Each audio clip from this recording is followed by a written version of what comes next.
വള്ളിപ്പയർ കൃഷി ചെയ്യുന്ന അത്ര പ്രയാസമൊന്നുമില്ല കേട്ടോ. നമ്മളിത് വെറുതെ ഇവിടെ നമ്മുടെ സാധാ നടുന്ന കൂട്ട് നമ്മൾ മുളകും തൈയൊക്കെ നടുന്ന കൂട്ട് ഞാൻ ഈ ട്രിപ്പിനകത്ത് നട്ടു കൊടുത്തിട്ടുണ്ടായിരുന്നേ. ഇതാ കണ്ടോ, ഇതിനകത്ത് കണ്ടോ 2-3 എണ്ണം വെച്ചൊക്കെ നമുക്ക് പിടിച്ച് കിട്ടുന്നുണ്ട്. ഇതുണ്ട്, നന്നായിട്ട് പിടിച്ച് വരുന്നുണ്ട്.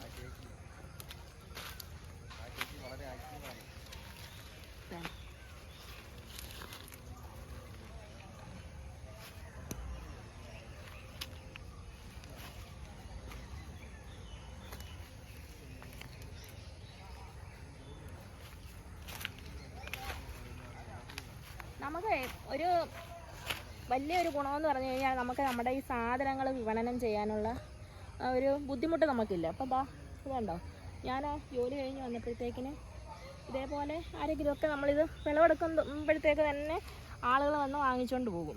അപ്പോൾ നമ്മുടെ ഈ സാധനങ്ങൾക്ക് പ്രത്യേകിച്ചൊരു വിപണി വില അങ്ങനെയൊന്നുമല്ല.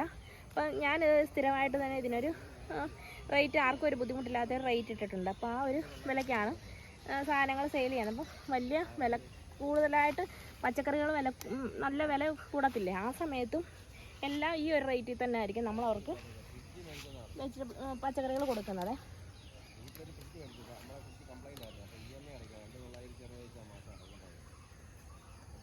പക്ഷേ എനിക്ക് നടുമ്പോൾ ഇത് കൂട്ട് നന്നായിട്ട് പിടിക്കുക എന്നുള്ള വലിയ ഇതൊന്നുമില്ല. ഞാൻ പണ്ട് നേരത്തെ ഒന്ന് നട്ടിട്ടുണ്ടായിരുന്നു, പക്ഷേ അപ്പോഴാ ഇത് വാങ്ങിക്കാൻ ആളില്ലാഞ്ഞുകൊണ്ട് ഞാൻ പിന്നെ കുറ്റിപ്പയർ നടന്ന് അങ്ങനെ നിർത്തിയായിരുന്നു. അപ്പോൾ പിന്നെ ഒന്നൊരു ആഗ്രഹം ഇങ്ങനെ ഓരോരുത്തരത്ത് കുറ്റിപ്പയർ നിൽക്കുന്ന കണ്ടപ്പോൾ. അപ്പോൾ നമ്മൾ ആദ്യമേ നമ്മൾ അടിവളമായിട്ട് നമ്മൾ ചാണകപ്പൊടി, എല്ലുപൊടി, വേപ്പിൻ പിണ്ണാക്കൊക്കെ കൊടുത്തിട്ടാണ് ഇത് നട്ടിരിക്കുന്നത്. പിന്നെ ഇതിന് പ്രത്യേകിച്ച് ഞാൻ മേൽവളമായിട്ടൊന്നും കൊടുത്തിട്ടില്ല. പിന്നെ നമ്മൾ ഇവിടെ ട്രിപ്പിനകത്ത് നമ്മൾ ട്രിപ്പ് ചെയ്തിട്ടുണ്ടല്ലോ, അപ്പോൾ അത് നമ്മൾ കിണറ്റിയിൽ കുറച്ച് സിലോപ്പിയ വെള്ളം മീനെ ഇട്ടിട്ടുണ്ട്, കരട്ടി സിലോപ്പിയ ഇട്ടിട്ടുണ്ട്. അപ്പോൾ അതിൻ്റെ വെള്ളമാണ് ഇതിന് ട്രിപ്പ് വഴി വന്നുകൊണ്ടിരിക്കുന്നത്. അല്ലാതെ പ്രത്യേകിച്ച് ഇതിനെ യാതൊരു വിധ വളങ്ങളും നമ്മൾ അല്ലാതെ ചെയ്യുന്നില്ല. അപ്പോൾ ഇതാണ് നമ്മൾ ചെയ്യുന്നത് സീറോ ബഡ്ജറ്റ് ഫാമിംഗ് ആണ്.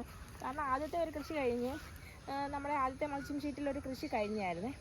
സാധാരണ നമുക്കങ്ങനെ ആദ്യത്തെ തവണ കൃഷി കഴിയുമ്പോൾ തന്നെ പട്ടിയൊക്കെ ഒരുവിധം ഈ ഷീറ്റ് കീറി നശിപ്പിച്ച കളയുന്നത്. പക്ഷേ അതിനകത്ത് നമ്മൾ തൈകളും വിത്തുകളും നട്ടുകൊടുത്തെന്നല്ലാതെ പ്രത്യേകിച്ച് വലിയ പരിചരണങ്ങളൊന്നും നമ്മൾ ഇത്തവണത്തെ കൃഷിക്ക് നമ്മൾ ചെയ്തിട്ടില്ല.